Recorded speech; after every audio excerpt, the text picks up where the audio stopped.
Olá, sejam bem-vindos e bem-vindas a mais um Gestão Unesp, nesta temporada apresentando o balanço da gestão 2017-2021. Devido à pandemia da Covid-19 e às medidas restritivas para o isolamento social, algumas das entrevistas do Gestão Unesp com gestores da universidade estão sendo realizadas remotamente. No programa de hoje, nós recebemos o pró-reitor de Planejamento Estratégico e Gestão da Universidade, o professor Leonardo Bill. Professor Bill, muito obrigada mais uma vez por sua participação em um programa da TV Unesp. Maíra, eu que agradeço a oportunidade, mais uma vez, que a TV Unesp nos dá, de poder nos dirigirmos à comunidade da nossa universidade, num caminho muito claro de podermos prestar contas daquilo que nós vimos desenvolvendo já desde que assumimos as nossas atividades aqui frente à nossa pró-reitoria. Professor, a mudança mais representativa, e uma das primeiras vinculadas à área de Planejamento Estratégico e Gestão foi a própria concepção da Propeg, que antes era a PRAD, a Pró-Reitoria de Administração. Nesse sentido, a reitoria emplacou uma reforma administrativa que começa, então, com o espaço gerido pelo senhor. Eu gostaria que você pontuasse um pouquinho essa modificação e os ganhos e resultados que tivemos ao longo desse quadriênio. Eu tive a oportunidade de antes da gestão do professor Sandro, de compor também como assessor do professor Gameiro, enquanto ele era o pró-reitor de administração da nossa universidade. Naquela época, então, era a pró-reitoria de administração e eu era um assessor do pró-reitor. Então, eu conheci os dois modelos de pró-reitoria, um onde você tinha a pró-reitoria de administração, digamos assim, numa relação com a assessoria de planejamento estratégico, assessoria especial de planejamento estratégico, e a APLO, assessoria de planejamento e orçamento. Então, eram três instâncias dentro da universidade que, obviamente, conversavam entre si, mas que não ocupavam necessariamente o mesmo espaço e que, muitas vezes, não havia digamos assim, uma ação conjunta muito direta entre essas três instâncias. O professor Sandro, nas suas andanças, ainda enquanto pré-candidato na universidade, ele ouvia muito, a necessidade de uma reforma administrativa. E ele entendeu, e nós discutimos isso, já durante a imersão, portanto, antes de iniciarmos a nossa gestão, em janeiro de 2017, nessa primeira imersão que ele propôs, já discutimos a reforma administrativa. Então, essa reforma administrativa deveria começar aqui na própria reitoria e na própria pró-reitoria na qual eu estava inserido. Naquele momento, ainda a pró-reitoria de administração. Então, fizemos um trabalho que levou um ano, praticamente, para nós estabelecermos esses laços entre a assessoria especial de planejamento estratégico e a assessoria de planejamento e orçamento. E, juntamente com a PRAD, essas três instâncias se transformaram em uma só, que hoje é a Pró-Reitoria de Planejamento Estratégico e Gestão, da qual eu sou o pró-reitor desde 2017. Isso facilitou muito das nossas discussões, não que antes não houvesse relação entre as três instâncias, obviamente sempre existia, mas sempre se discutiu que quem executa o orçamento deveria estar muito próximo de quem pensa, de quem planeja o orçamento. E nada melhor do que você estar no mesmo espaço. Então, foi feito um rearranjo também no 8º andar, onde foi trazido a assessoria especial de planejamento estratégico, a APLO já estava ali, houve a extinção da APLO, a incorporação, então, da APLO e a APE juntamente com a PRAD, formando o que nós conhecemos hoje, a Propeg. Então, essa foi a primeira parte, digamos assim, da reforma administrativa, O que ela compunha, na verdade? Só a integração das três instâncias? Não. Além disso, nós propusemos, a semelhança do que ocorria, por exemplo, com a CRH, que era a Coordenadoria de Recursos Humanos, nós estendermos e criarmos algumas outras coordenadorias para facilitar a nossa ligação, a nossa relação com a universidade como um todo, com as demais unidades. Percebemos que a CRH ela tinha um caminho muito facilitado no trânsito com os RH locais das unidades. Então, esse era um modelo que dava certo. Modelo, por exemplo, que a CGB tem, que também que dá certo, né? Então, esse tipo de modelo a gente estendeu. Da mesma forma, nós tínhamos a antiga COSTSA, não é? Que era a Coordenadoria de Saúde do Trabalhador e Sustentabilidade que a gente tinha lá. Então, nesse modelo, a gente estendeu ainda para a Engenharia e Sustentabilidade, que é uma outra coordenadoria que a gente tem, a Coordenadoria de Administração, não é? Que a gente acabou, então, criando, né? E a Coordenadoria de Contabilidade, Orçamento e Finanças também, que nós criamos. Então, hoje, a Propeg, ela conta com 5 coordenadorias, além da Escola Unesp de Liderança e Gestão, não é?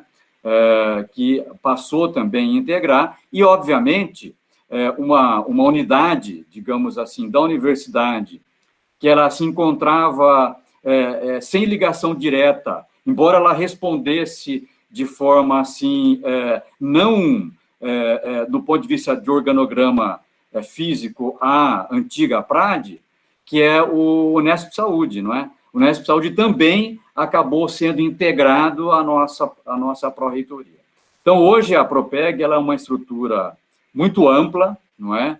Que ela congrega, então, essas 3, a antiga PRAD e a Assessoria de Planejamento Estratégico e Gestão, e a APLO, também a Escola de Liderança e Gestão, e agora também, durante a sua criação, o programa Unesp Saúde, né? Tudo isso veio compor uma estrutura muito grande. Nós chegamos, em um determinado momento, a ter 168 servidores ligados diretamente a essa pró-reitoria, não é? Então, isso acaba trazendo algumas dificuldades e aumenta muito a responsabilidade. Mas facilitou a interlocução, como a gente colocou agora há pouco, não é? De quem pensa e de quem executa o nosso orçamento, não é? Professor, pensando nessa reestruturação que compôs a Propeg, um dos trabalhos da gestão desde o início foi pensar uma mudança de cultura organizacional dentro da nossa universidade. Essa mudança organizacional ela ocorreu primeiro no prédio da reitoria, até numa reestruturação já mencionada por você com relação ao 8º andar, mas levando isso para discussão, para toda a comunidade, compondo, então, uma proposta de centro de serviços compartilhados. Nós já tivemos a oportunidade, em outros programas, de comentar sobre a implantação do primeiro centro relacionado à seção, até então, seção de recursos humanos em Botucatu, e eu gostaria que neste momento de fazer o balanço da ação, professor, o que representa esse centro de serviços compartilhados, que é um dos modelos para gestão, pensando nessa reforma administrativa, e os resultados que nós temos, né, ao longo de 2020, mesmo considerando o cenário da pandemia, nessa direção que vocês tinham, nessa meta, como nós conversamos no início do ano, no Gestão Unesp, para novos centros, novos modelos sendo implantados na nossa universidade.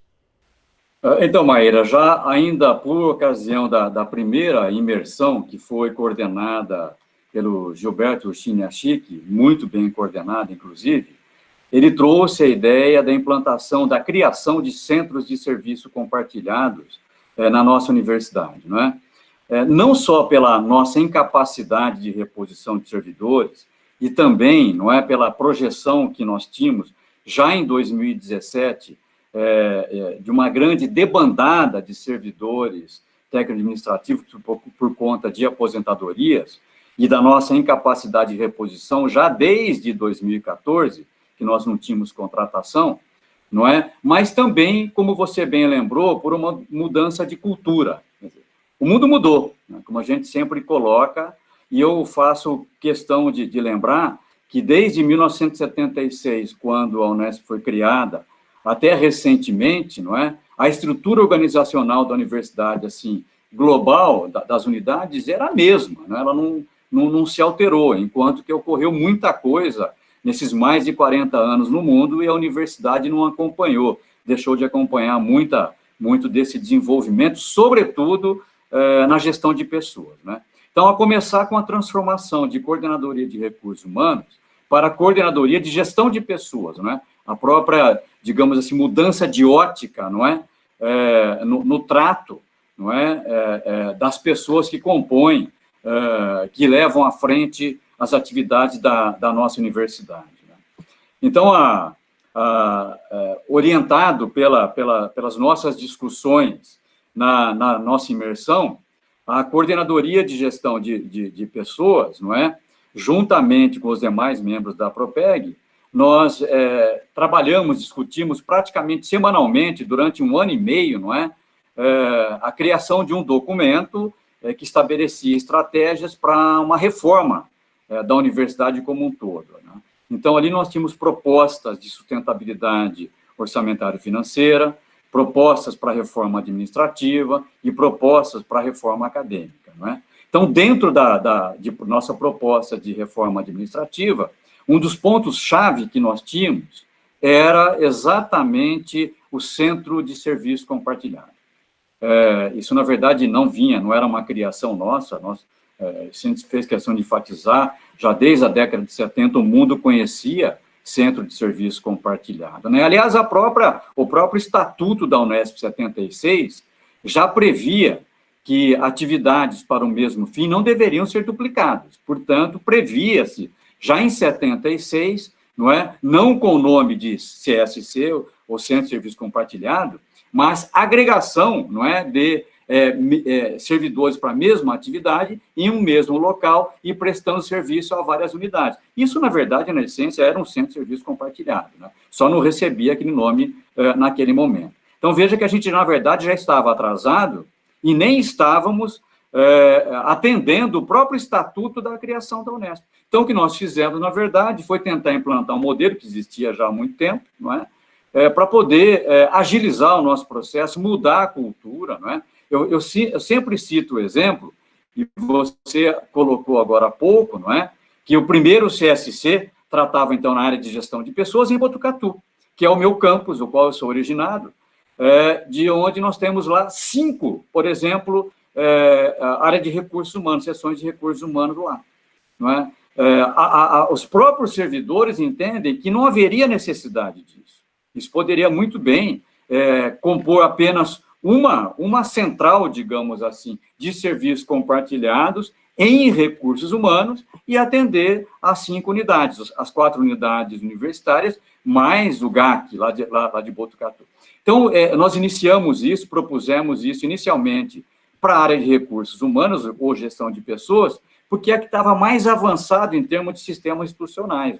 Então, por isso que começamos ali. Por que Botucatu? Porque é o campus mais complexo, onde nós tínhamos 40 servidores que militavam na área de recursos humanos e a previsão de uma acelerada aposentadoria, velocidade de aposentadoria dos servidores. Certamente, a própria Faculdade de Medicina Veterinária e Zootecnia chegou a ter 2 pessoas na área de recursos humanos, não estava dando conta, E tinha outras unidades ali do campus que poderiam ajudar, digamos assim, a auxiliar, mas o que a gente queria, na verdade, era oficializar, essa relação conjunta de trabalho entre as áreas, criando o Centro de Serviços Compartilhados em gestão de pessoas, no campus de Botucatu.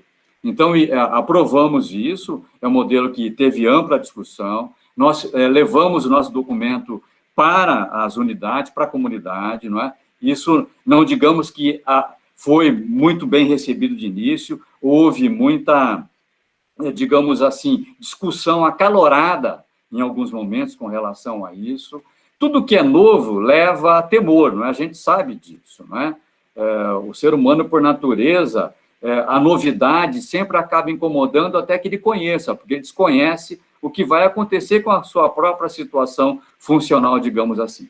A partir do momento em que foi explicado para ele o que iria acontecer com ele em termos de atividade, o ganho que isso poderia trazer no compartilhamento de serviço, a possibilidade de ele ampliar conhecimento, e sem perda para ele, a facilidade, por exemplo, dele usufruir suas férias, onde ele poderia ter substituto facilmente. Então, havia uma série de vantagens e praticamente sem perda nenhuma, Então, ele entendeu que isso era viável, a universidade precisava disso e todos ganhavam disso. Então, isso começou com recursos humanos, começou em Botucatu, depois para Araçatuba, fizemos reuniões em Bauru, em Araraquara, e fomos ampliando isso, inclusive, para campos simples, não é? Também, não só campos complexos, mas campos simples. Isso foi tentando aglutinar essas atividades e esses servidores, né? Então, nós estamos em andamento lá em Botucatu, já vai ser inaugurado, né? Logo, já está em andamento a reforma do espaço para poder agregar esse centro de serviços compartilhados em recursos humanos, que o professor Sandro deverá ter aí complementado como uma das suas atividades que ele cumpre do seu plano de gestão. Professor, paralela à reforma administrativa, nessa proposta do Centro de Serviços Compartilhados, a Propeg também trouxe para a comunidade a discussão de um documento, uma minuta de sustentabilidade orçamentária financeira para a universidade. Isso também já foi tema de outras entrevistas, mas neste momento de balanço final de gestão, quais foram as metas enquanto ponto de partida desse documento de sustentabilidade e o que hoje nós podemos afirmar que a universidade conseguiu atingir nesse término de gestão? Bem, logo no início da gestão do professor Sandro, ele reunia as pessoas da gestão, né, mais diretamente ligados ao gabinete, para poder discutir uma proposta de sustentabilidade orçamentária e financeira da universidade.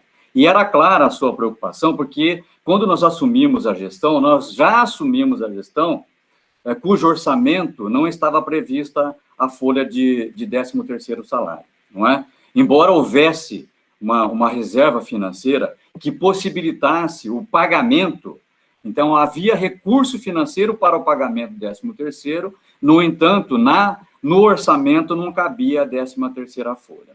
Então, isso era uma preocupação que nós tínhamos, e o professor Sandro também tinha, de que a universidade deixasse de ter aquela situação complicada, não é? de não caber em seu orçamento. Essa é a preocupação. Daí a razão dele propor, juntamente com toda a equipe, não é? Mais diretamente ligada a ele, de uma proposta de sustentabilidade orçamentária e financeira para a universidade. Então, depois de muito estudo, praticamente um ano de estudos lá no gabinete, nós propusemos uma minuta de sustentabilidade orçamentária e financeira. Houve muita discussão, a comunidade não entendeu inicialmente ficou temerosa com a nossa proposta, porque ela balizava 2 pontos importantes. Primeiro, que todos os recursos que a gente recebia da fonte 1, portanto, que vinha da nossa cota parte de ICMS, nós tivéssemos limitado em folha 85%,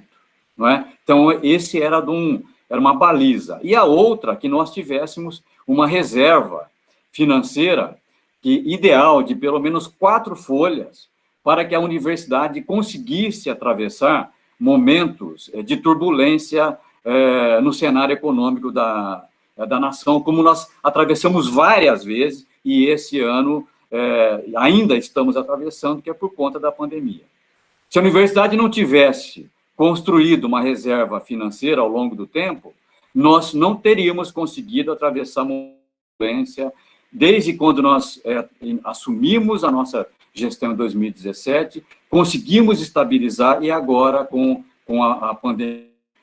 Entendemos que houve um erro estratégico na colocação para discussão daquele documento, não é? Mas eu imagino que aquela discussão não caiu no vazio, porque o que era mais importante é que a comunidade se conscientizasse de que medidas de balizamento do nosso orçamento eram necessárias para que a universidade tivesse o seu caminho sempre bem pavimentado, não é?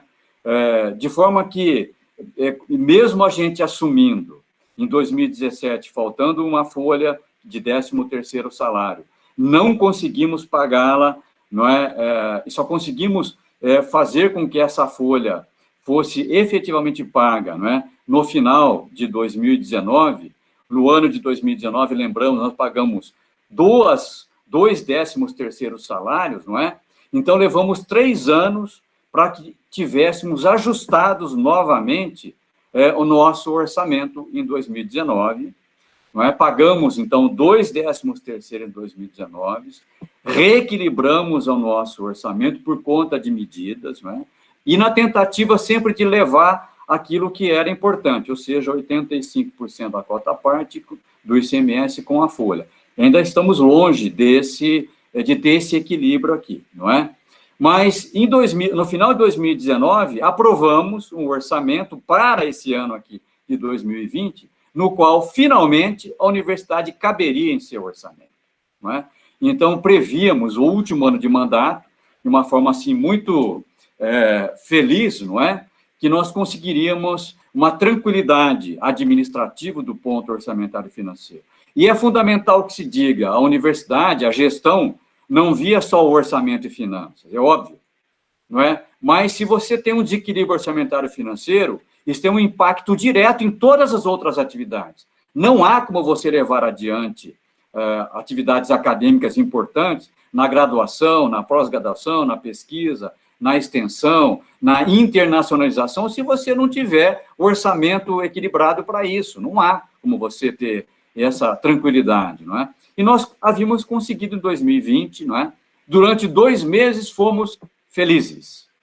Aí, já no final de dezembro, já se havia notícia lá de um vírus que estava causando um transtorno tremendo na China, não é? Em Wuhan, todo mundo lembra disso, e final de fevereiro, começo de março, chegou no Brasil. E aí, todos sabem da história da pandemia do Covid-19, que teve um impacto profundo na economia mundial, nacional e, obviamente, também dentro da nossa universidade. Só para se ter uma ideia, houve meses em que nós tivemos um repasse da nossa cota de ICMS, que era equivalente a 1/3 da folha de pagamento a menos naquele mês. É muito difícil você administrar uma instituição, qualquer que seja ela, mesmo que não seja estatal, mas que seja privada também, onde você tem uma receita que naquele mês é 1/3 menor do que a sua obrigação patronal, fora o que você tinha de investimento praticamente não se pensava, em custeio, por exemplo, pagamento de utilidade pública e assim por diante. Então, era uma situação muito difícil, vários meses foram assim, não é? Durante 3 meses a gente perdeu receita. Imaginar se teria um fundo de vale em julho, felizmente para nós foi em maio, e o Brasil começou a recuperação em maio, e de agosto para frente a economia nos sorriu. E por conta de medidas muito duras que a Propeg foi obrigada a tomar, e ela foi também discutida com o gabinete entendeu que isso era necessário, referendou as nossas medidas, como, por exemplo, suspensão de contratações, de concursos, mexemos em férias de servidores, tudo isso foi necessário, não é? Postergamos pagamento de INSS, de fundo de garantia, não é? de PASEP, enfim, tudo aquilo que era possível postergar para que não tivéssemos problema de fluxo de caixa. Tudo isso foi equacionado, que a comunidade praticamente não percebeu. Mas nós aqui sentimos na pele, com muita ansiedade, não é? O medo, não é? Aquele receio de não conseguirmos, em determinado mês, termos recurso financeiro para cumprir, por exemplo, o pagamento de energia elétrica, de água, de telefonia, e assim por diante, de folha de pagamento mesmo. Não é? Mas a gente conseguiu atravessar o período mais crítico, aquele vale, não é? Estamos subindo já, atravessamos o pior, e que o resultado disso, dessa gestão orçamentária financeira responsável, é que nós já pagamos a metade, não é nem 1/3, a metade do nosso 13º salário, a outra metade está prevista para o dia 11 de dezembro, portanto, não há problema de pagamento de 13º, que nós temíamos e falávamos já em final de março para a comunidade, para que não fizessem dívidas comprometendo o 13º salário, porque nós não sabíamos, não era só a Unesp, não é? O Estado e a nação não sabia, não é? Tanto que o governo federal lançou a Lei Complementar 173, com medidas restritivas muito duras, mexendo até em quinquênio, licença-prêmio, que todos sabem que isso não veio aqui da universidade, veio lá da União, isso daí, para poder ultrapassar aquele período. Muita gente criticou as nossas medidas, mas acabou entendendo que eram necessárias. Eu acho que o fruto disso nós estamos colhendo agora, não é? Onde nós estamos pagando o nosso 13º em dia, não é? Nós temos a folha de dezembro também já com recursos para caber dentro desse nosso orçamento, portanto, não vamos passar para o ano que vem, e de forma que nós vamos deixar um orçamento para 2021, quer dizer, para 2021, que eu já aprovei no CAD, que vai para o Conselho Universitário, no qual, novamente, a gente pode dizer que a universidade cabe no seu orçamento, né? Lá estão previstas as folhas, as 13,33 folhas, não é? Então, há a possibilidade da gestão ter um ano de tranquilidade orçamentária e financeira que possibilita um planejamento à frente. Eu sempre brinco com a minha equipe aqui, econômica e administrativa, que eu gostaria de estar assumindo a pró-reitoria agora, em janeiro de 2021. Agora que eu gostaria de estar assumindo, né? Porque o período duro nós passamos de 2017 até agora, não é? A gente passou por ele e vai entregar para a gestão que toma posse no dia 15 de janeiro, não é? Uma pró-reitoria que apresenta à universidade um orçamento equilibrado e que permite aquilo que a gente gosta de falar, né, no jargão popular, não é? Um voo de céu de brigadeiro, não é? E a gente pode colocar a nossa instituição, que é um grande avião, assim, não é? Que leva muitos passageiros, com um voo de cruzeiro numa velocidade muito boa, não é? E sem turbulências. Eu acho que isso que é importante. Sem turbulências que nós passamos durante esses 4 anos e que a gente reza, não é? Que a gente pede para que ninguém tenha que passar por aquilo que nós passamos nesses 4 anos aqui. Professor, pensando esse reequilíbrio das contas da universidade, como o senhor pontuou, uma ação estratégica foi vinculada a uma articulação política da reitoria, da administração central, majoritariamente junto à Secretaria de Desenvolvimento Econômico, mas também conseguindo algumas emendas parlamentares. E eu gostaria que o senhor explicasse para a comunidade, né, como que essas ações se complementaram a esse modelo de sustentabilidade que vocês almejavam para a gestão. Um dos pontos importantes do plano de gestão do professor Sandro era exatamente receita alternativa. A gente tinha que buscar além daquelas receitas tradicionais. O que é receita tradicional que a gente tem? A fonte 1, não é? Que vem de cota parte de CMS, não é? E também receita própria geradas em unidade, e a própria reitoria pode gerar receitas também originadas principalmente de rendimentos de aplicações financeiras, né? Então, esses eram os comuns que a gente tem, obviamente, contando com os convênios, né, com agências de fomento paulistas e nacionais, mas isso são verbas que a gente chama, no jargão popular, de recursos carimbados, para serem utilizados com determinados programas, determinados projetos, normalmente de pesquisa, de extensão, não é? Ou mesmo de graduação, pós-graduação. Então, são recursos que não são utilizados pela gestão, pela administração da universidade. Isso era uma meta do professor Sandro, de buscar receita alternativa. Uma delas, por exemplo, são emendas parlamentares.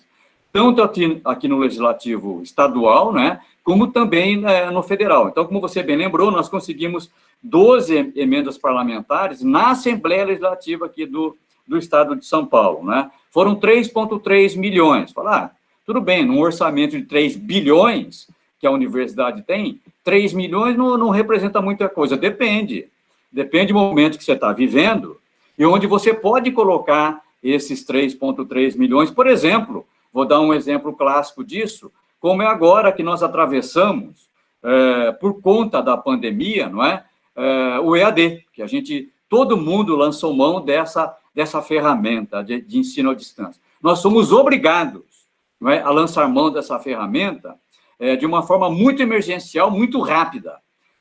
Mesmo pessoas que tinham alguma resistência com relação a isso, obviamente eu também, e todos os professores, eu também sou professor, e eu gosto de estar presencialmente, não é? É muito boa essa troca de energia, olho no olho, numa sala de aula, ali junto com o aluno, realmente isso é insubstituível. Mas o EAD é uma ferramenta mundial, já muito bem conhecida, e mesmo assim havia pessoas que tinham resistência, né?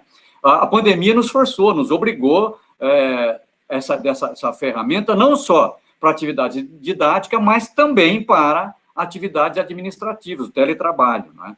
Então, essa adaptação, por exemplo, muitas vezes ela exigia investimentos que nós não tínhamos, sobretudo por conta da pandemia, que você não conseguia nem fazer frente à folha de pagamento, quanto mais pensar em investimento. Nesses momentos, emendas parlamentares emergenciais, de 3 milhões aqui, 2 milhões aqui, mais 2 milhões ali, tiravam a universidade de situações emergenciais, não é? Então, foram conseguidos aí, para 8 unidades, 3,3 milhões da Assembleia Legislativa do Estado de São Paulo, e também 10 emendas parlamentares federais, que favoreceram 9 unidades da nossa universidade, além do CEDEM, da CGB, né, das bibliotecas, e da própria TV Unesp, aí de vocês, não é?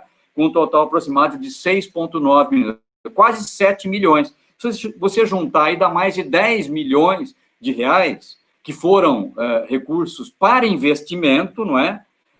No momento que a universidade atravessava como muito crítico. Um dado é muito importante.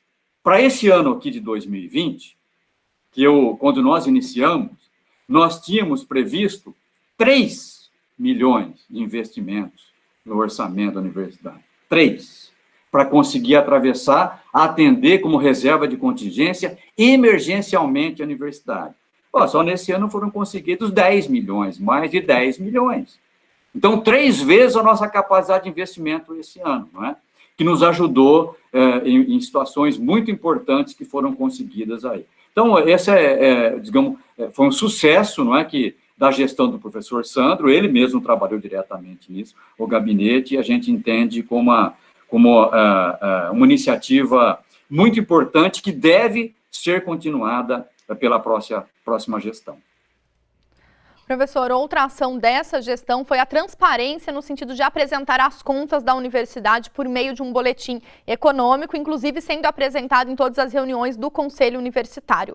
Como que essa ação tem impactado numa visibilidade junto à comunidade dessas ações estratégicas que nós pontuamos ao longo deste primeiro bloco? Bom, embora a execução orçamentária da universidade sempre constasse do site da nossa universidade, não é? Então, bastava que alguém interessado, mesmo um cidadão comum, quisesse conhecer, ele poderia entrar e ver a execução orçamentária da nossa universidade. Isso inclusive, é lei. A gente tem que mostrar ao cidadão tudo, onde está indo o recurso que é investido pela sociedade, né? Então, isso é muito claro. Mas, de uma forma, assim, digamos, muito feliz, por solicitação também do professor Sandro, não é? Que a cada conselho universitário fosse apresentado um resumo da execução orçamentária, do que a gente teria de reserva financeira, qual que era o saldo que a gente tinha, onde estava indo o recurso, para que os membros do colegiado tivessem, a cada reunião do Conselho Universitário, a apresentação de todos os dados, né, a cada reunião. Depois, isso estendeu também para o CAD, do órgão ao qual eu presido, né? Então, antes do Conselho Universitário, e lembrando que o CAD é mensal. Então, uma vez por mês, também os dados econômicos, ou seja, orçamentário e financeiro, são também apresentados para o CAD. Mas também nós optamos por escrever um boletim, não é? Então, isso é feito pela Assessoria Especial de Planejamento Estratégico, não é? Que compõe aqui agora a Propeg, juntamente com o professor Ruggiero, que sempre faz as apresentações, juntamente com o Rogério Buscelli, economista Rogério Buscelli, que já sempre foi há mais de 30 anos, né? Ele conduz a economia da universidade, não é? A gestão econômica da universidade. Isso foi muito importante, porque fica registrado, não é? Inclusive na forma de figuras, de gráficos, não é? Como que está a entrada de recursos, como que estão os gastos, não é? Durante muito tempo, a comunidade pôde perceber, por exemplo, que os gastos que a universidade tinha eram maiores do que os recursos que entravam.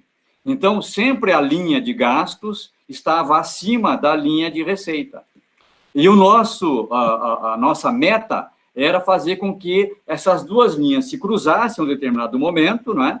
E depois, de preferência, que a linha de recursos orçamentários financeiros ultrapassasse a linha de despesas, não é? E isso, felizmente, já aconteceu. Então, nós tínhamos, na verdade, durante um bom tempo, quando nós assumimos em 2017 e para que nós estamos hoje, duas bocas de jacarés. Né? Bocas de jacaré é uma expressão que a gente usa aí para mostrar como é o comportamento entre receita e despesa, não é? Quando nos assumimos em 2017, a boca de jacaré existia uma distância muito grande entre que a despesa estava muito acima da receita, não é? Houve um momento em que elas se encontraram e depois as receitas ultrapassaram as despesas. Então, a boca de jacaré se inverteu. Hoje, nós temos uma boca de jacaré que nós gostamos de ter, não é? Ao contrário do que nós tínhamos em 2017, no começo de 2017. Hoje, uma boca de jacaré saudável, onde você tem a receita muito maior do que são as nossas despesas, não é? Então, isso tudo está colocado no nosso boletim. A cada 2 meses, a comunidade tem esse boletim, está na página, não é? A gente coloca para os membros, há uma discussão ampla, não é? Fica fácil entender por que os conselheiros têm um interesse, não é? Nesse item. Toda reunião de conselho universitário, toda reunião do CAD, a gente sempre tem uma discussão muito interessante sobre o destino das nossas economias aqui, não é? E eu penso que essa transparência institucional que foi perseguida pela gestão do professor Sandro, ela foi alcançada, não é? Isso não queremos dizer que antes não havia, em absoluto, não é? Nunca quisemos dizer isso, nunca quisemos dizer isso, é bom que se frise. Sempre houve, nunca houve absolutamente nada que não fosse mostrado. A forma de apresentação dos dados, a forma de comunicar isso à comunidade que mudou e que a gente entendeu como facilitou. E isso nós criamos uma tradição daqui para frente, uma cultura, não é? Que facilita a comunidade entender. Inclusive, não só a comunidade, mas também um balizamento da própria gestão. Porque quando você faz uma análise, você faz um balanço da situação orçamentária e financeira, isso te obriga a se debruçar sobre os dados, inclusive entender o que levou, por exemplo, uma boca de jacaré favorável a uma desfavorável. Tudo isso, o que leva, não é? Tendo uma favorável agora, qual o impacto aí do que está ocorrendo no mundo sobre a economia e como isso vem para a universidade? E isso, inclusive, como ferramenta de gestão, é muito útil. E nós temos utilizado isso como ferramenta de gestão. A gente tem discutido na nossa equipe econômica, juntamente com a comissão de orçamento. Nós temos uma discussão, estamos muito próximos com a comissão de orçamento, do qual atualmente o presidente é o professor Cláudio Paiva, né? Lembro também que o próximo reitor a assumir, o professor Pascoal Barretti, foi durante um bom tempo presidente da comissão de orçamento, ele entende muito bem o orçamento, e isso é muito área médica, muitas vezes as pessoas imaginam que só entende de orçamento quem é da área de economia, mas a gente aprende com o tempo. Eu também não sou da área de economia, sou da área da química do solo, mas você aprende com o tempo, não é? O Rogério Busselli nos ajuda muito nisso, né? Então, essas discussões com a comissão de orçamento ocorreram, sempre de uma forma frutífera, não é? E levou, digamos assim, a comunidade a entender muito melhor os destinos, não é? Dos recursos orçamentários e financeiros que chegam aqui para a nossa universidade. Professor Bill, nós temos outras ações que perpassam a gestão da Pró-Reitoria de Planejamento Estratégico e Gestão, mas sobre isso a gente vai conversar daqui a pouco no próximo bloco. O Gestão Unesp faz um breve intervalo e já volta.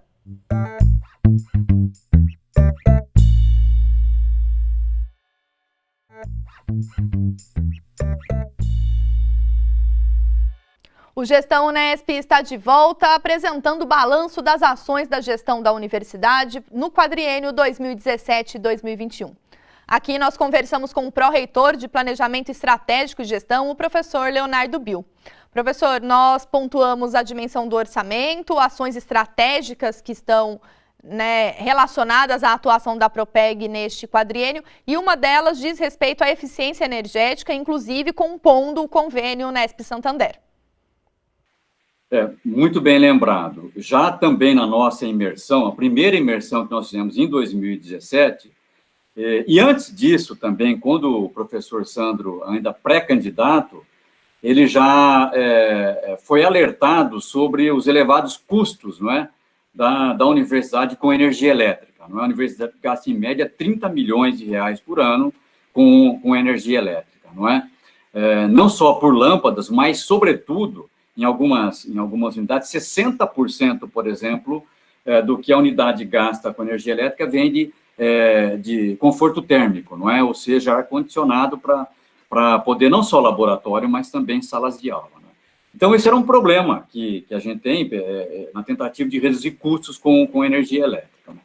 Uma das tentativas, alternativas que foram encontradas, foi de fazer uma migração, não é, do mercado cativo, onde você está, digamos assim, ligado a um fornecedor exclusivo, e, portanto, você faz um contrato e ajusta o preço do quilowatt-hora, não é? Que você está comprando em função da sua necessidade, da sua demanda, não é? Onde você compra sempre daquele fornecedor. Ou então, você seguir aquilo que uma nova tendência que existe no mercado brasileiro, que seria o mercado livre, ou seja, aquele ambiente de contratação livre, não é? de energia elétrica. Não é? Isso movimenta hoje, entre 2018 e 2019, algo em torno de 134 bilhões de reais, não é? Sendo responsável por 30% de toda gasto de energia consumida em 2019 dentro do ambiente de contratação livre. Esse levantamento que me passou foi o engenheiro Arthur, não é, da CES, a Coordenadoria de Engenharia e Sustentabilidade, que coordena, que vem trabalhando dentro desse programa de eficiência. Bom, o que a gente previa com isso, o que era? Previa-se, obviamente, redução de gastos. Uma vez que você tem vários fornecedores, você pode negociar preço aquilo que mais te interessa. Essa é o objetivo nosso. Né? Agora, a Unesp também não tinha experiência na contratação. É fácil imaginar que energia elétrica é altamente problemática do ponto de vista administrativo. Né? Tivemos há pouco tempo, aí, uns dias atrás, problemas de apagão no estado de Amapá. E isso já aconteceu no Brasil, na época do Fernando Henrique Cardoso, quando você fica sem energia, o que isso leva de transtorno. Na nossa universidade também. Quando você vai fazer a compra, você tem que ter garantido esse fornecimento para que não haja problema de interrupção, não é? Então, para isso nós contratamos uma empresa que nos ajudasse a entender o que era essa compra em Mercado Livre, não é? Porque a gente não tem expertise nesse tema, né? Para isso foi contratada uma empresa que chama-se Replace, Projetos e Consultoria em Energia, para que nos orientasse nessa migração. A gente tem o objetivo de reduzir até em 20% os nossos gastos, algo em torno de 5 milhões de reais aí, com gasto em energia elétrica, não é? Mudando para o ambiente de contratação livre. Mas a energética não acaba aí, não é só a compra, né? Isso seria possível das nossas 38 unidades consumidoras que a gente tem aqui na nossa universidade, não é? a gente, como diz agora há pouco, não é? Reduzir os nossos gastos ao redor de 5 milhões. O que faríamos com esses 5 milhões? Não é? Trabalharíamos com esses 5 milhões, logicamente, discutindo com as unidades universitárias, porque, afinal de contas, essa economia, ela se dá na unidade universitária, não é? Então, está dentro do custeio da unidade universitária. Mas os 5 milhões que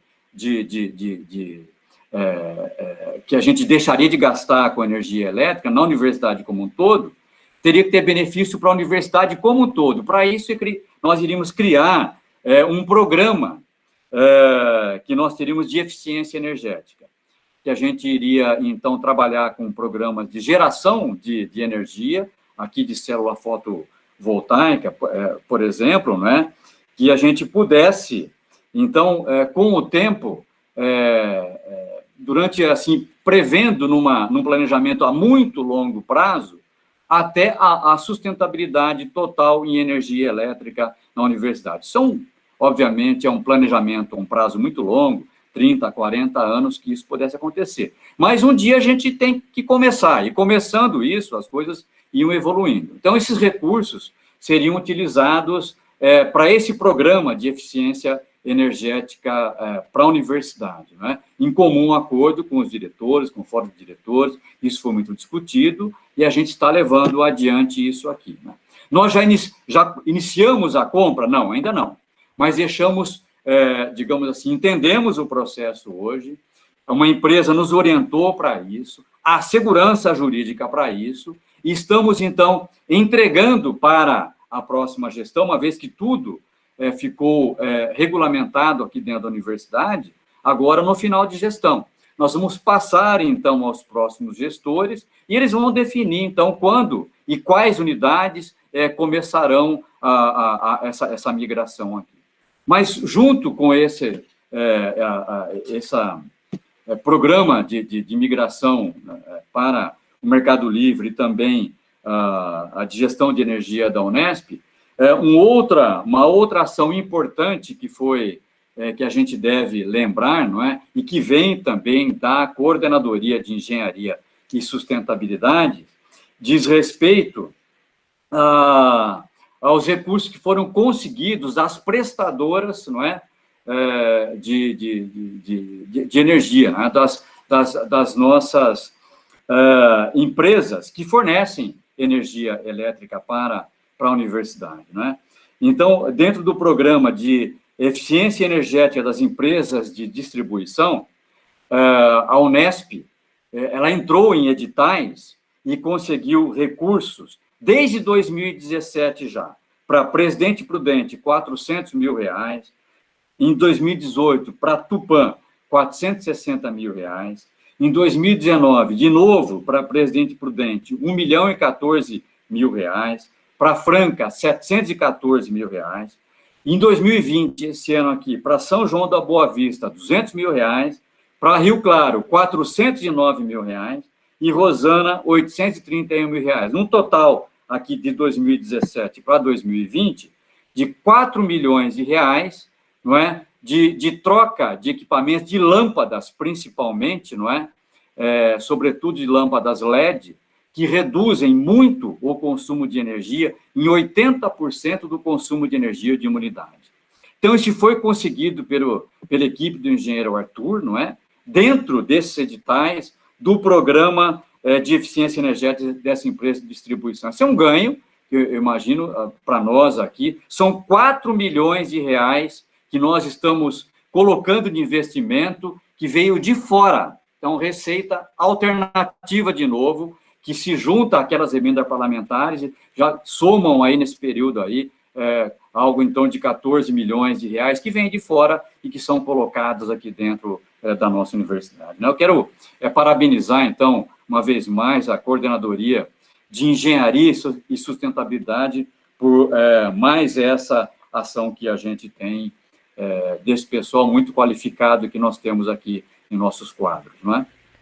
Professor, o senhor está mencionando, pegando um gancho aí na sua fala, falando do pessoal, do quadro de servidores que compõem as ações da Propeg.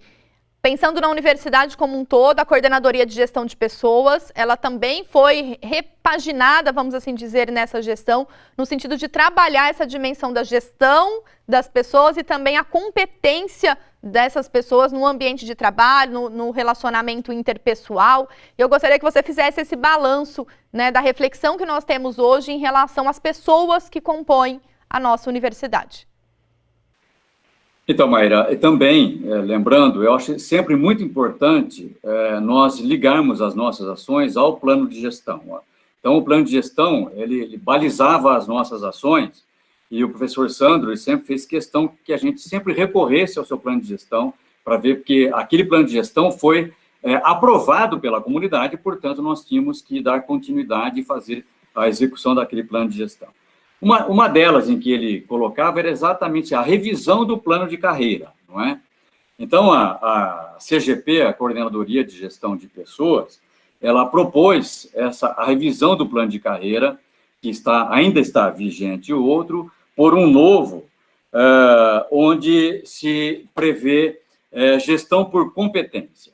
Bom, como a gente sempre coloca, não é? Toda novidade sempre traz aí murmúrios, sempre traz discussões, de formas que nós criamos uma comissão para tratar desse plano de carreira. Essa comissão trabalhou quase que 2 anos e meio, juntamente com membros da equipe da Coordenadoria de Gestão. Vários workshops foram realizados com participação da comissão, com profissionais da CGP, em conjunto com a área de recursos humanos, diretor administrativo, não é? Foram feitos workshops em Botucatu, Araraquara, Bauru, não é? De maio a julho de 2019, no ano passado. E no final do ano passado, nós nos reunimos na sala do Conselho Universitário para fazermos um balanço de todos esses workshops, que resultou, então, no estudo de uma proposta de um novo plano de gestão que ainda não está totalmente fechado. Nós estamos aqui no dia 2 de dezembro de 2020, não é? E nós não temos fechado ainda o plano o novo plano de carreira. Ainda está em discussão. Há alguns pontos importantes que estão em discussão ali. Mas o que eu tenho como ponto importante a colocar é que, como você bem lembrou, a gestão de pessoas por competência, ou seja, o mérito, não é, de um trabalhador deve ser reconhecido, né? O que a gente quer, na verdade, é o reconhecimento da competência, e aquele gestor que apresenta alta performance, ele tem que ser identificado e ele tem que ser reconhecido. E esse reconhecimento, obviamente, além das pessoas que estão ligadas e entenderem que se trata de um excelente profissional, mas deixando de lado só o idealismo, mas também do ponto de vista financeiro, ele deveria ter esse reconhecimento. Então, está previsto também nesse novo plano de carreira, não é? A identificação e o reconhecimento desse servidor que apresenta alta performance, também prevendo aí digamos assim, um reconhecimento financeiro desse servidor, não é? Ele engloba habilidades, comportamentos e conhecimentos que impactam o nosso servidor dentro do seu ambiente de trabalho. Eu vejo que é um ganho muito importante, embora a gente não tenha conseguido discutir e aprovar esse novo plano de carreira no CAD, nem no Conselho Universitário, mas ele está, digamos assim, muito maduro. E nós vamos, então, transferi-lo, vamos, no período de transição agora, discutir com a nova gestão em que pé que ele se encontra, não é? E a nova gestão, então, nós não temos dúvida de que deverá abraçar essa nova proposta, e aí, como a lei complementar 173 do governo federal impede contratações durante todo o ano de 2021, nós teremos digamos nós, a nossa universidade, portanto, a próxima gestão, terá um ano inteirinho para discutir esse novo plano de carreira, não é? Juntamente com, lá nos seus órgãos colegiados, né, com o CAD, com o Conselho Universitário, aprovar sem correria, com muita tranquilidade, para colocar em execução esse plano no início de 2022.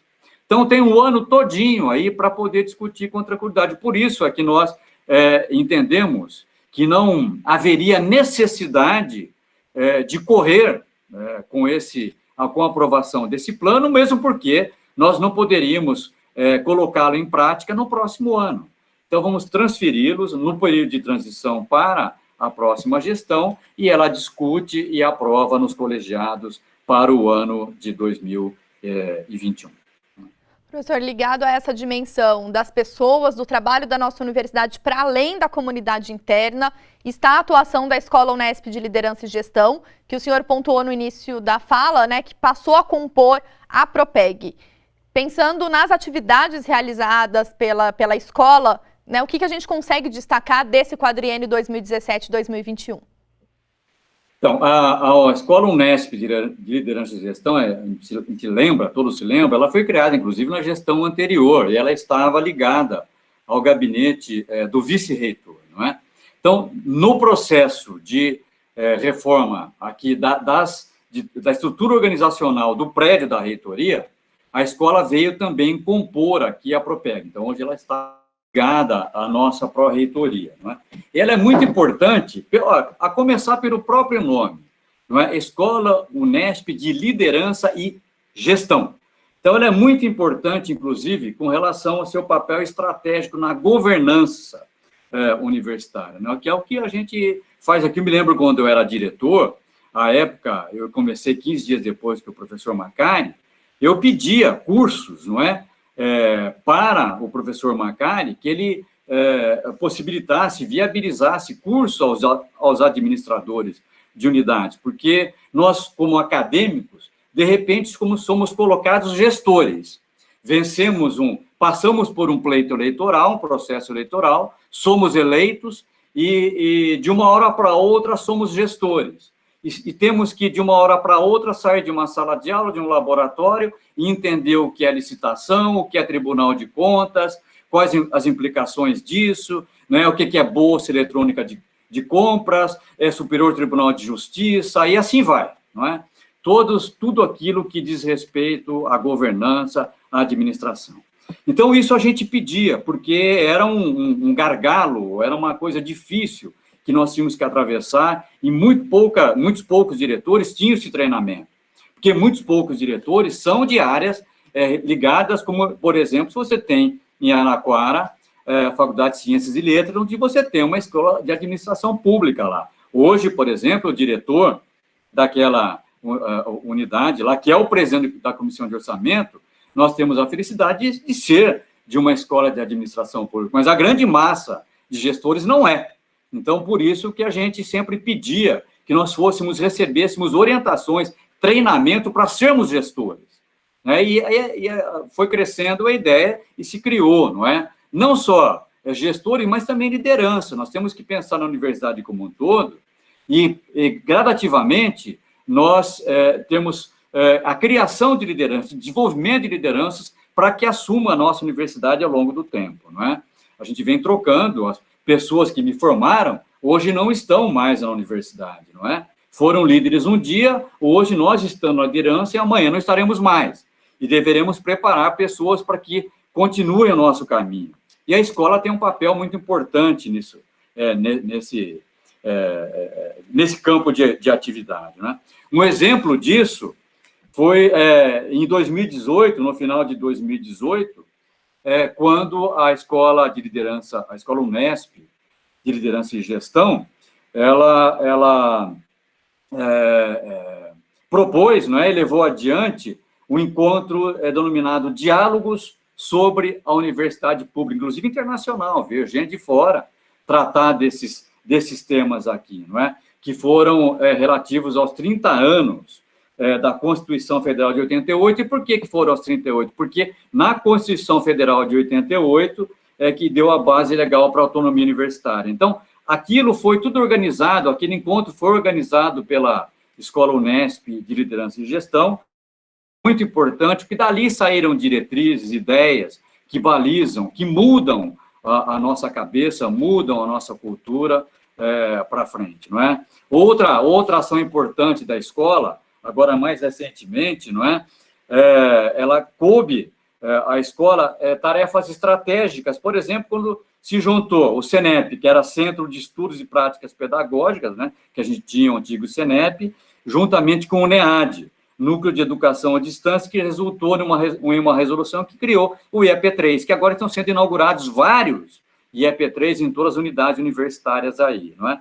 Que vão ser muito importantes agora, sobretudo no teletrabalho e no ensino à distância. A escola trabalhou também articulando, fazendo essa articulação. E outro aspecto importante, que a gente faz questão de frisar ainda, não é?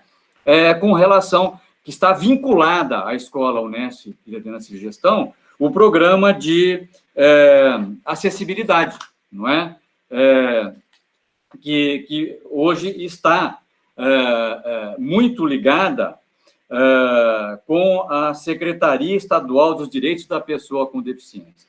Esse link com essa secretaria, eu, inclusive, estive, juntamente com o vice-reitor, isso aí foi, me parece, em 2018, 2019, não me lembro direito, final de 2018, começo de 2019, junto à secretaria, exatamente tratando de programas de acessibilidade, que a Escola Unesp fez esse link e está sob a responsabilidade da Escola Unesp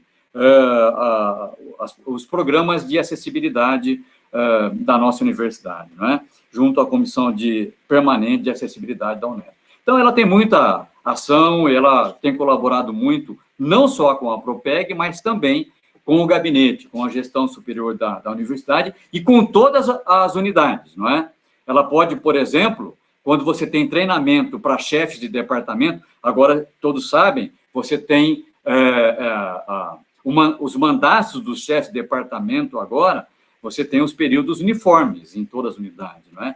Então, é possível você fazer treinamentos para todos os chefes de departamentos ao mesmo tempo, não é? Sobre legislações, sobre responsabilidades, sobre competência e por diante, e a escola tem um papel importante. Enfim, há uma quantidade muito grande de atividades às quais a Escola Unesp, que hoje coordenada pela doutora Maria, não é? Nossa amiga, trabalha conosco, também no 8º andar, e que leva com muita competência as suas atividades junto à Escola Unesp. Também no bojo de pensar as pessoas da universidade, também foi instituída a Coordenadoria de Saúde e Segurança do Trabalhador e que tem atuado muito fortemente neste momento da pandemia, atuou ao longo de toda a gestão, com a história, com o histórico de Antsiacótissa, como o senhor já pontuou, mas teve um papel muito singular nesta pandemia da Covid-19. Eu gostaria que, enquanto para o reitor que acompanha de perto as ações da coordenadoria, pudesse enumerar aqui para a gente as atividades deste quadriênio 2017-2021. Bem, o que eu sempre faço questão de frisar em minhas falas, que a instituição são as pessoas. O que nós temos de mais importante na instituição, por melhor que eu sempre friso isso, e repito, por melhor que seja o nosso parque de equipamentos, a nossa estrutura física, os nossos prédios, quem faz a instituição somos nós, as pessoas. E nós temos que cuidar das nossas pessoas.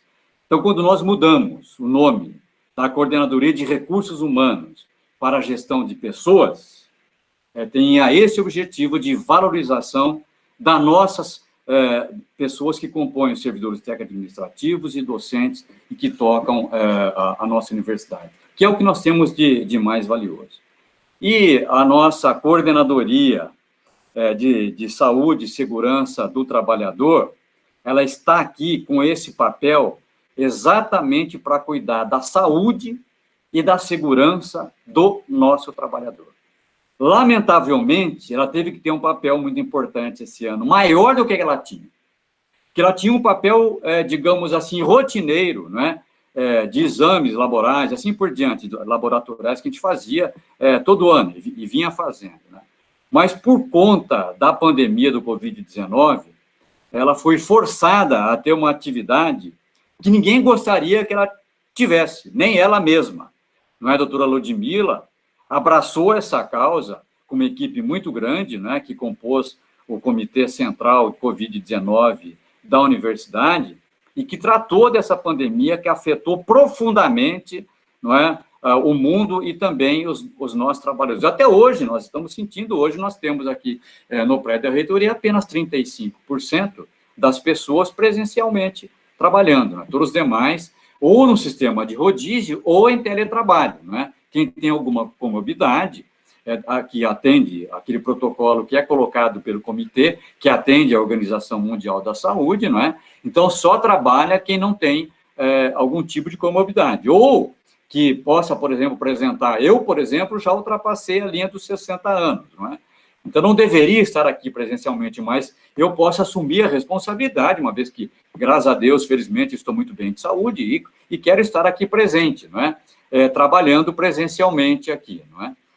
Mas há um protocolo a ser seguido, que o comitê faz questão de levar adiante, que se estendeu para a universidade inteira, orienta os comitês Covid locais, não é? Em todas as instâncias, para que apenas atividades essenciais que sejam necessárias, ali a presença do servidor, não é? Que sejam atendidos. Os demais, onde possa ser feita por teletrabalho, que seja feito por teletrabalho, atendendo as fases, as cores que nós temos, né? Tivemos, por exemplo, até a semana passada na fase verde, aqui em São Paulo, por exemplo, no município de São Paulo, onde eu me encontro hoje, e agora estamos voltando hoje para a fase amarela. Então, caímos uma fase por conta de um aumento na contaminação, né? Então, tudo isso é coordenado pela equipe da doutora Ludmila, não é? Que hoje ela leva duas funções importantes em paralelo. Além de ser a coordenadora da Coordenadoria de Saúde e Segurança do Trabalhador, ela também é a presidente do Comitê Covid da universidade, né? Que coordena todos os demais. O papel dela foi fundamental, não é? Nós temos, mesmo aqui, nós passamos aqui no prédio da reitoria, um programa onde nós temos sempre amostragem e exames laboratoriais, não é? Os testes de saliva, né? A cada 2 semanas, são coletadas de todas as pessoas que vêm no prédio aqui, só para dar uma ideia de como as coisas são colocadas, assim, e que seguem o protocolo que foi a orientação do Comitê Covid, né? A gente tem aqui um programa de amostragem, né, de saliva, a cada 2 semanas, que depois é levada para a Faculdade de Medicina de Botucatu, os testes são realizados lá, chega lá a amostra na quarta-feira, na quinta-feira à noite a gente tem resultado, já fica sabendo, e já há algum tempo a gente não tem, já felizmente, desde comecinho de setembro, a gente não tem teste positivo de ninguém que está no prédio da reitoria aqui, né? Inclusive, detectamos pessoas que deveriam entrar no prédio, que fizeram o exame antes de entrar no prédio e que foram, obviamente, impedidos, receberam um acolhimento todo, não é, daqui da Seção Técnica de Saúde, não é? Mas tudo isso coordenado pela doutora Ludmila, pela Coordenadoria de Segurança e Saúde do Trabalhador. Esse foi um ponto importante. Outro ponto importante que ela vem, além de todos os exames de rotina que vem sendo feito durante todo o tempo, não é? Por exemplo, na cobertura de exames periódicos de saúde ocupacional, não é? Em 2019, a cobertura foi superior a 80% dos servidores. 80%. Tinha unidade que não passava de 30% de exames periódicos de saúde ocupacional, né? Nós chegamos a ter, eu me lembro na época do professor Gameiro, a comemorar 60% de cobertura. Então, já o ano passado chegamos a 80%. Isso é um trabalho muito bom da doutora Ludmila e, obviamente, de toda a sua equipe, não é? Agora, outro ponto importante que eu posso colocar como uma ação também da equipe da doutora Ludmila diz respeito a absenteísmo, não é? Então, absenteísmo, digamos assim, é um ponto aqui extremamente importante das nossas atividades administrativas, onde você tem a ausência do trabalhador por algum problema de saúde, não é? Nós chegamos a ter, eu tenho dados aqui, que em 2010 nós tínhamos 8,5% de absenteísmo, ou seja, de cada 100 profissionais que nós tínhamos na universidade, 8,5 profissionais deixavam de executar atividades profissionais por estarem afastados por conta de algum problema de saúde, não é? Esse número caiu em 2019 para 2,5%, muito abaixo do que a gente vê no mundo todo, que o número base é ao redor de 4%, como uma meta que as empresas buscam, em torno de 4% de absenteísmo. A Unesp mantém 2,5%. Esse ano, por exemplo, aqui, nós conseguimos, em 2017 variou um pouquinho para 2,9%, mas voltamos, então, em 2019 para 2,5%. A gente sabe que, muitas vezes, é difícil você reduzir, atingir um determinado nível, mas também muito difícil você manter naquele nível bem baixo. A gente está conseguindo por conta de um trabalho muito importante da ACS-ST, coordenado pela doutora Ludmila. Por que é importante isso aqui? Porque com o absenteísmo, o que você verifica? Não só perda econômica para o trabalhador, para a instituição, uma piora no clima organizacional, não é? Sobrecarga dos trabalhadores que permanecem, aquelas pessoas, alguém tem que assumir a atividade de uma pessoa que está ausente, não é? O trabalho tem que ser feito, não é? Aumento de hora de trabalho para aqueles trabalhadores que ficam e que cobrem aquele que está ausente, não é? Despesas com contratos temporários, perda de saberes fundamentais. Aquela pessoa, às vezes, que está doente, ela é uma sumidade em determinada área, e você perde aquele trabalhador. Então, nós temos prejuízos em todas as instâncias, e por isso que a gente quer evitar, e a própria, certamente, o que é mais importante, a própria saúde do trabalhador. Quando você consegue recuperar e trazê-lo de volta, não só a instituição, como ele mesmo tem a sua vida melhorada, né? E que a gente vê digamos assim, depoimentos dos próprios trabalhadores. Eles querem retornar. Não é? E eu acho que isso é um trunfo muito importante da nossa CSST. Professor, outra ação recente, né, uma discussão que nós já fizemos no Gestão Unesp no início do ano e que teria possíveis desdobramentos ao longo de 2020, foi o que ocorreu, inclusive faz parte do balanço da gestão da administração central, diz respeito à revisão da insalubridade de alguns dos servidores da nossa universidade, né? Como que nós caminhamos para isso e que resolução nós temos neste momento, né, dezembro de 2020, para apresentar à comunidade? Bem, lembrar que critérios de ambiente insalubre, eles não são definidos pela universidade, não é? Isso aí esse é o Departamento de Perícias Médicas do Estado de São Paulo que define esses critérios aqui, que estabelece as diretrizes para isso, e que, inclusive, quando necessário, fiscaliza o ambiente com relação a se ele é ou não insalubre, e o trabalhador que está executando essa atividade. Eu posso falar bem disso também, porque eu sou responsável, fui durante muito tempo responsável por laboratório de análises químicas, de solo, de planta, de fertilizantes. O meu departamento trabalha com laboratório de rotina, não é? Nós chegamos a fazer um total 70 mil amostras no ano, não é? Com 16 índices de média, você vê mais de 1 milhão de análises são feitas por... Então, eu sei muito bem o que significa um problema de insalubridade, você estar num ambiente insalubre, com emissão de gases, quando você está fazendo uma digestão onde, por exemplo, o sistema de exaustão não está adequado, tá certo? Onde você trabalha com um reagente perigoso e assim por diante, né? O equipamento, por exemplo, que algum tipo de radiação. Então, qualquer tipo de ambiente insalubre que você possa ter, isso tem que ser medido em primeiro lugar, tem que ser detectado, as pessoas que estão trabalhando ali devem estar preparadas para aquilo e o próprio gestor saber quem está submetido àquele ambiente.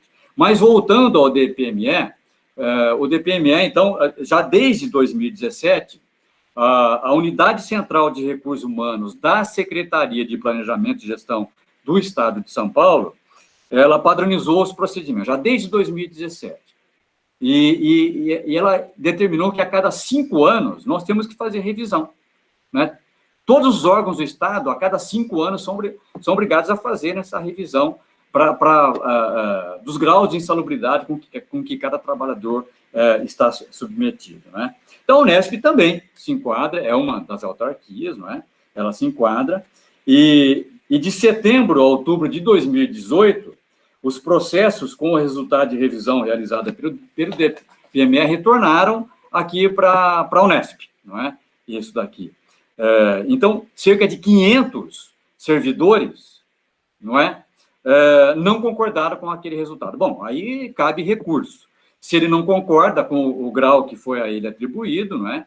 Cabe a ele recurso de mostrar que o ambiente que ele está submetido, a atividade que ele exerce, cabe um grau de salubridade maior, não é?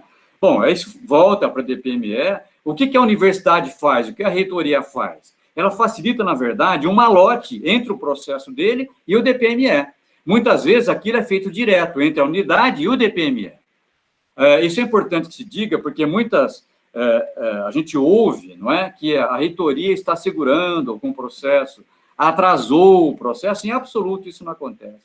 Não fica nenhum desses que sofrem, por exemplo, que pedem reconsideração, chegou aqui, a gente manda direto para a DPME. Então, se há alguma demora, que é aquilo que o servidor coloca, isso é trâmite do DPME.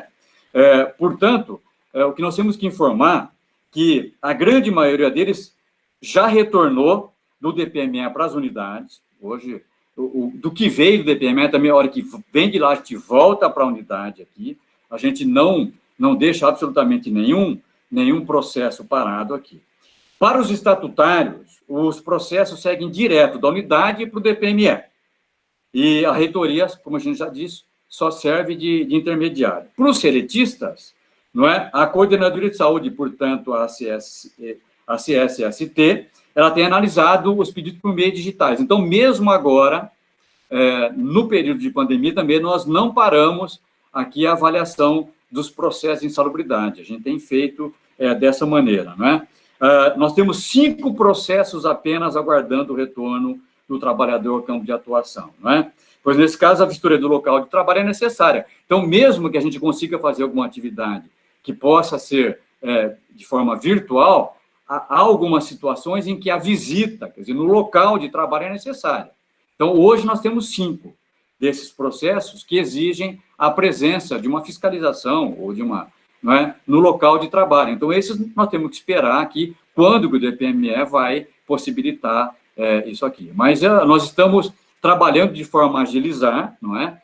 Muito pelo contrário, nunca quisemos dificultar, mas sim facilitar os nossos trabalhos junto ao DPME e também a própria reconsideração do servidor quando ele faz a sua solicitação junto ao DPME, tá bom? Professor, para a gente finalizar, então, esse balanço 2017-2021, qual o legado que fica da Propeg para a gestão que assume a partir do dia 15 de janeiro de 2021? Eu, agora há pouco, conversava com membros da minha equipe e comentava, fazia um paralelo com relação a esse legado da gestão, porque daqui a pouco eu não estarei mais aqui, um pouco mais de um mês, não é? Não estarei mais aqui. Como que foi essa retrospectiva desses 4 anos aqui, né? Porque, às vezes, você tem um sentimento de vazio e passa a impressão de que você fez ou fez muito pouco, ou levantou muita poeira e, efetivamente, de concreto, pouco ficou. E não é bem isso que acontece. Eu tracei um paralelo, inclusive, com a carreira docente, não é? Eu sou um docente e me submeti a vários concursos, desde ingresso na universidade, como no quadro permanente de professores, depois concurso de livre docência, concurso titular. Cada um desses concursos que você submete, você é obrigado a fazer uma retrospectiva da sua vida acadêmica, da sua vida profissional. Então, você volta no tempo e você lista a sua vida e você vê todas as atividades que você executou. E aí você chega à conclusão, poxa, eu trabalhei bastante. Né? A impressão, porque às vezes passa essa impressão para você mesmo, que você não fez tudo o que devia fazer. Né? O mesmo se passa agora. Estão findando os 4 anos, né? No dia 15 nós passamos, então, a gestão para o professor Pascoal e toda a sua equipe, e, obviamente, nós estamos fazendo esse levantamento, e nessa transição nós estamos vendo o que ficou, a gente não conseguiu concluir. Né? Mas nós temos algo de muito impactante que ficou. Bom, em primeiro lugar, o que eu acho de mais impactante foi transparência, seriedade e responsabilidade na condução do bem público.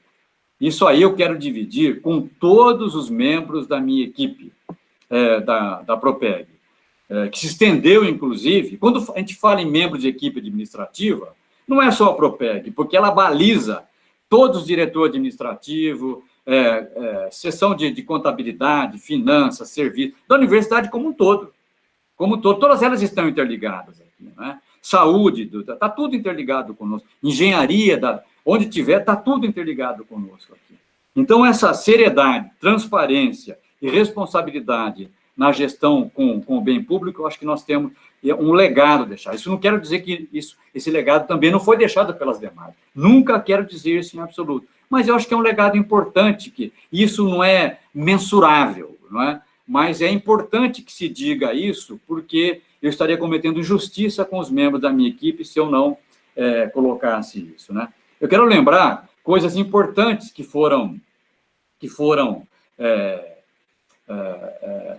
não devem ser esquecidas, digamos assim. Poucos dias atrás, vimos uma manifestação de que o pagamento do 13º salário em dia e do salário de dezembro em dia, mesmo com toda essa crise orçamentária e financeira que nos mergulhou, não fizemos nada mais que cumprir com a obrigação. Ouvimos isso. E isso, inclusive, está escrito em alguns boletins, não é? A gente entende que é obrigação nossa mesmo. Estamos aqui para cumprir o nosso papel. É obrigação pagar em dia os nossos servidores, não é? Então, estamos cumprindo o nosso papel, mas estamos cumprindo de uma forma muito digna, sobretudo pela crise profunda no qual a universidade, como o mundo todo, ela foi mergulhada nesse ano de 2020. E desde 2017, que nós não tínhamos uma folha, que é o 13º, não é? Finalizamos em 2019 essa folha, em 2019 pagamos 2 13º. Esse ano, com todo o reflexo do Covid, né, nós estamos pagando o 13º em dia, a folha de dezembro dentro do orçamento de 2020, vamos entregar à universidade em 2020, cabendo dentro do seu orçamento, com tranquilidade para a gestão que vai assumir. Eu vou repetir o que eu tenho dito. Queria estar assumindo a pró-reitoria agora. Agora que eu queria estar assumindo a pró-reitoria, não é? Numa situação de equilíbrio, onde permite você não trabalhar respondendo a ações que vêm ocorrendo ao tempo todo. Você está sempre respondendo a uma emergência. Isso é muito ruim, isso impede planejamento.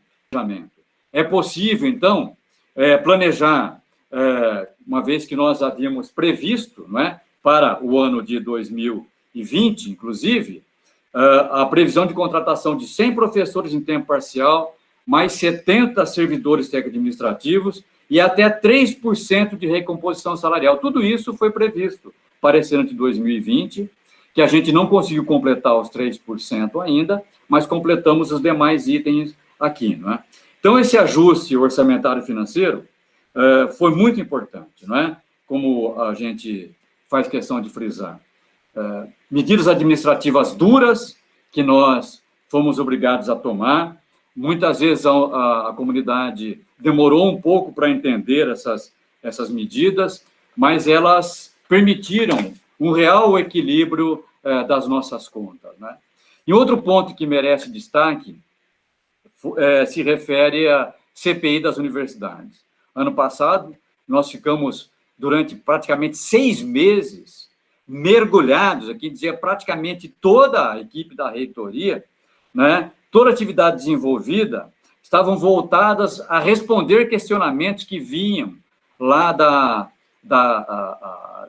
Comissão Parlamentar de Inquérito, CPI das Universidades Públicas do Estado de São Paulo, né, onde a gente foi questionado, nós somos arguídos, não é, ao vivo, não é, as questões extremamente duras, às vezes com um grau de desconfiança com relação à gestão da universidade, mas todas elas foram respondidas adequadamente, não é? O próprio reitor da nossa universidade, o professor Sandro, esteve 2 vezes presencialmente lá na CPI respondendo as questões, não é?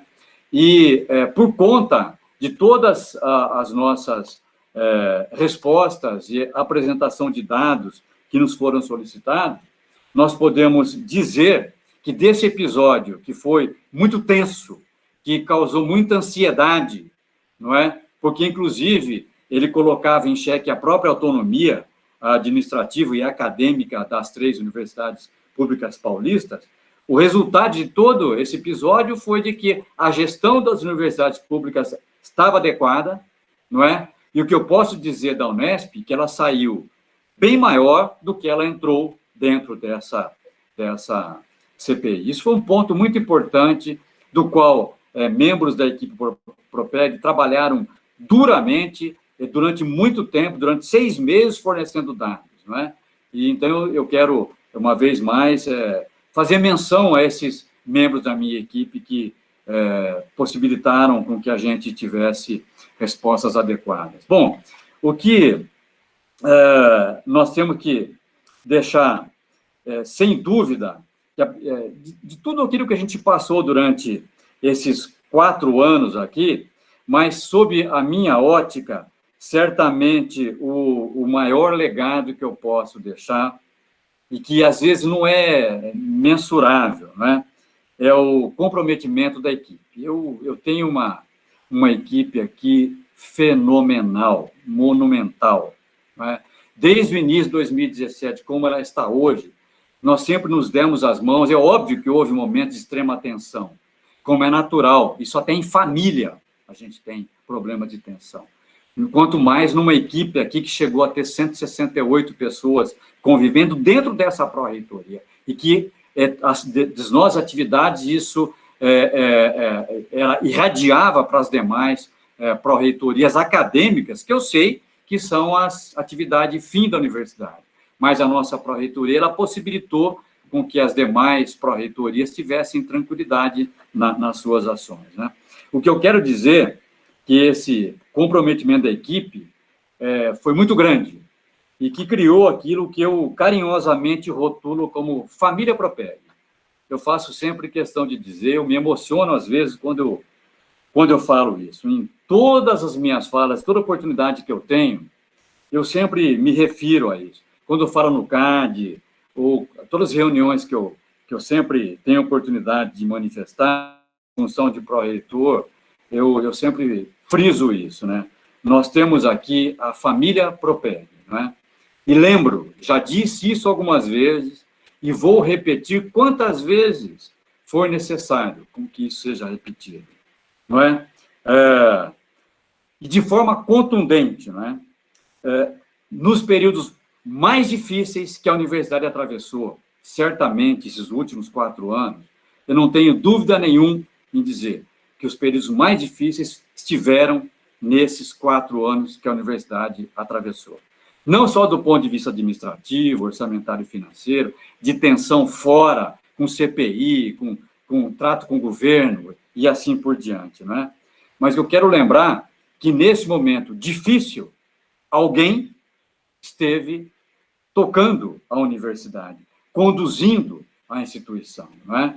E esse alguém é aquilo que eu determino, que eu denomino a família Propeg, da qual eu orgulhosamente faço parte. Muito obrigado. Professor Bill, agradeço gentilmente a sua participação aqui no Gestão Unesp e faço menção também a toda a equipe da Propeg, que ao longo dessa gestão também nos atendeu gentilmente para informações e gestão em conjunto de algumas atividades. Muito obrigada. Eu que agradeço a oportunidade desses 4 anos, certamente essa é a minha última manifestação, não é? Mas eu quero dizer que em todas elas, Maíra, eu fui muito feliz, você me deixou muito à vontade para que eu pudesse levar e prestar conta, levar informações, quer dizer, prestar contas à nossa comunidade, né? Você possibilitou, você e toda a equipe da TV Unesp, a qual equipe eu tenho um imenso carinho, pelo trato que vocês sempre tiveram e, sobretudo, pela qualidade do trabalho executado, né? Lembrar que todas as transmissões do nosso maior colegiado, não é, online, são feitas por membros da TV Unesp, não é? E essa oportunidade que vocês têm. Muito obrigado e vamos ver se a gente possa se encontrar rapidamente em outra oportunidade. Muito obrigada, professor. O Gestão Unesp fica por aqui, acompanha as informações, o balanço da gestão 2017-2021 ao longo de nossa programação em mídias sociais. Obrigada pela companhia e até a próxima.